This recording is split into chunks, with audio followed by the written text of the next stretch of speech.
Welcome back to the Burn Podcast. This week on the show, we wanted to do something very special.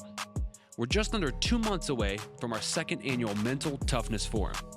Last year, we had over 100,000 people tune in to hear from some of the world's highest performers in sports and business, sharing systems and skills on how to think bigger, drive action, overcome adversity, and build mental toughness.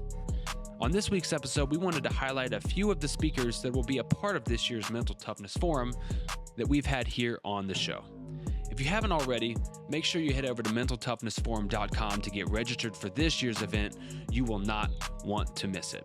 Without further ado, let's get into this week's episode of The Burn.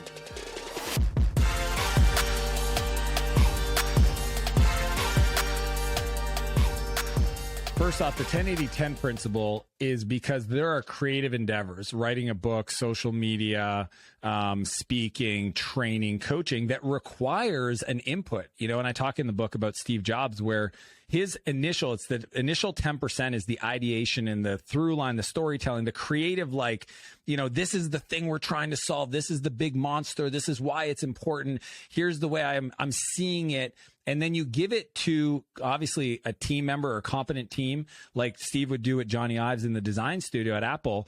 And then they would go off and they would do the research and the ideation and the CNC machine to come up with prototypes and play with things and to kind of move it forward the next 80%.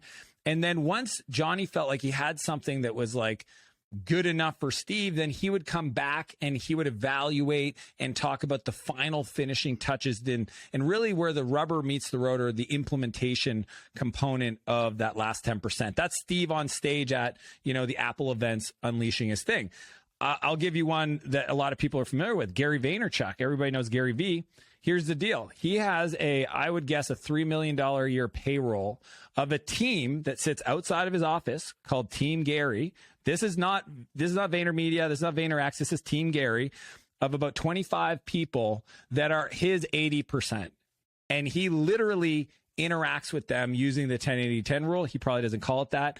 I learned this, through conversations with Caleb, his previous head of videography, because Caleb would say, Gary would sit down with us and brainstorm ideas, tell us where he said certain things. We would go grab clips, ideate, and then we would just, and this is so beautiful the way he does it, we would come up with different creative outputs, and then we have this internal iMessage chat, and all the videographers, he has 4 or 5, will post clips for Gary to try to get his attention, and then he downloads them to his phone, and he's still the guy that's doing that last 10%, publishing them on social media. So even a guy that's running, arguably a $200 million a year business with more demand on his time than anything else has found a way to create leverage, but still feel connected so that there's soul and spirit in the work that he's doing. And that's why I think the 10-80-10. Absolutely. There's a couple reasons why I believe. Number one, the first question you always have to ask is who stands to benefit? Who stands to benefit from whatever message that we're putting forth? Is it the patient?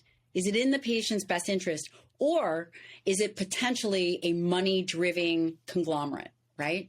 So if we constantly focus on adiposity, being overweight, well, then we can, address the diet fixes that are going to potentiate that, or the Nabiscos or the processed foods. And we have this smoke screen, right, of continuously focused on adiposity, which is, and overweightness, which is a complete smokescreen. It is symptomology of an undisciplined life.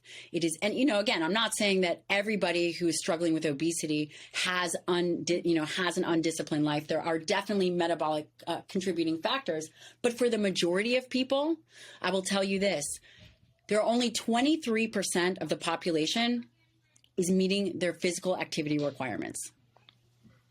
23%. 73% of adults are either overweight or obese. So the question is, if in fact we have an obesity epidemic, then we've identified the problem. And Ben, as you and I know, if you identify a problem, you can execute on that problem and you can fix that problem. However, if you have the wrong paradigm of thinking, then no matter what you do, with underneath that paradigm and you execute appropriately, you will never get from point A to point B. Okay, that's fascinating because obviously in my work with athletes, business professionals, high performers, same way that you're working with them every single day, I understand the importance of great discipline. But if the great discipline is in the wrong area, or it's spent doing the wrong things, you're telling yourself you're disciplined doing it, but you're compounding the wrong thing. Is that what I'm hearing you say? That's right. That's exactly what I'm hearing you say. And we now live in an environment where they are still hyper-focused on the wrong thing. By focusing on obesity, we are making people unable and ill-equipped to deal with their own life in an effective way. Rather, so if we focus on obesity, that's what we're going to get. Rather, if we shift to this muscle-centric capacity and this muscle-centric perspective, you become stronger physically. And you and I both know the only way to become physically stronger is to become mentally stronger. Absolutely.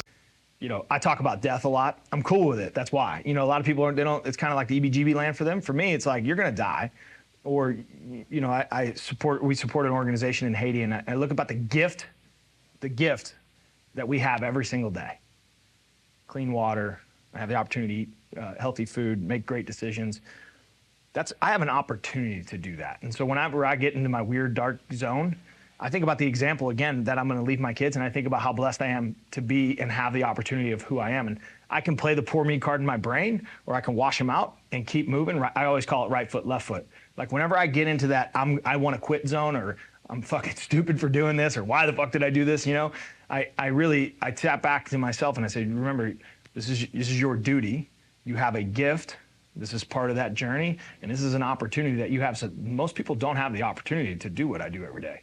And so for me to tap out of that, I think is one, it's weak. Two, I like being in that place, man. And so what confidence is really, and Ed talks about this, our mutual friend Ed, he talks about following through in the things that you say you're going to do. You have too many people out here making promises. I'm going to go to the gym. I'm going to start the business. I'm going to start the podcast. I'm going to go up to the girl. We make all these promises and then we break them. And what we don't realize is on a subconscious level, we're diminishing the way that we view ourselves. And so now, Ben, I always say we have the boy who cried breakthrough, or the girl who cried financial freedom, or the boy who cried I'm going to get in shape. It's like you do a whole lot of yapping, but you're not taking action. And so you can't even believe in yourself because you've lied to yourself so many times. And if you can't believe in yourself, look around. No one believes in you because you've been talking all this talk, but there ain't no walking, right? And so if you want to build confidence and self-worth, I would say the first thing you do is you paint this picture of like Ben 2.0 or Nick 2.0. It's like, what is the highest version of myself? Okay, what is he doing? What is his occupation? How is he serving? How is she leading? How is she showing up in her relationships? Now that you have this picture of your 2.0 self, what are their habits? What are their rituals? What are their non-negotiables? Because the truth is that 2.0 version of yourself is doing things that you're not currently doing. So I'll give you the simple formula, right? And we're looking at strategy planning, we're looking at anything. We always start with results. Do I like them or do I not? If my health is the weight where I want it to be, is too high or too low. Finances, do I have enough money? Do I need more? Right? Did we take the hill or not? There's a result. Did we win the game or did we lose the game? And then we say, in the analysis, we say, okay, so what were the behaviors? Because results all come from behaviors. And we say, okay, well, what behaviors led to these results? And that's where people make the mistake is we say, we identified the behaviors. Let's change the behavior. And so then we impose change. And leaders say, do this, because I know if you do this, then we'll get those results. That's the mistake. The real issue is, the real question to answer is what you do, which is saying, okay, well, hold on a second. Let's not try to change behavior because we know that leads to resistance. We don't like changing behavior. But if I were to ask a different question, to say, okay, well, what belief drove this behavior in the first place? Because behavior is driven by belief. Instead saying, okay, so what must I have believed to have behaved this way? That's a harder question. And if you can affect as a leader and get people to tap into, like, why did I get up in the morning and burn harder? Why did I get up in the morning and push myself through all that stuff? Or why did I sleep in? What must I have believed? Why did I spend all the money? Why did I eat the Cheeto? Maybe I spent all the money because I think my clients are going to continue buying and I wasn't ready for this kind of market. And I just thought that that's how it was. I'm new to this. I came in the last couple of years. It was just great. So I didn't think I needed to save. Or why did I eat the Cheeto? Well, because I didn't think that one would make a difference. And, I didn't think that one, that soda or whatever it is that I'm trying to eat, whatever it is, I didn't think it was. Well, I wanted to sleep a little longer because I gave that workout. Well, there's other people, the pros that you work with, they have a strong belief. And I love that burn concept. It's going to be burned into my head. I'm going to be using it. Is there's something inside that's driving them, a belief system, a story, a narrative, a relationship. Maybe it's a chip on their shoulder. Because I know I tell people there's a difference between a spark and purpose. Sometimes I need a spark, and sometimes that spark might be negative, like to prove you wrong. I might be told I couldn't. I was told in college I shouldn't even be in college. And I should just quit. Well, now I'll go back and lecture at that same college. And I got a best. I love that. How you like that there, Mr. I'm not even going to say his name. But that's the chip on my shoulder. That's a spark, right? And that spark got me to do a lot of stuff. But it doesn't mean that that's my purpose. And I tell people, once you're driven by the spark, use the spark. But then move over to purpose as quickly as you can, because the spark will drain you of energy, but the purpose will refill you constantly.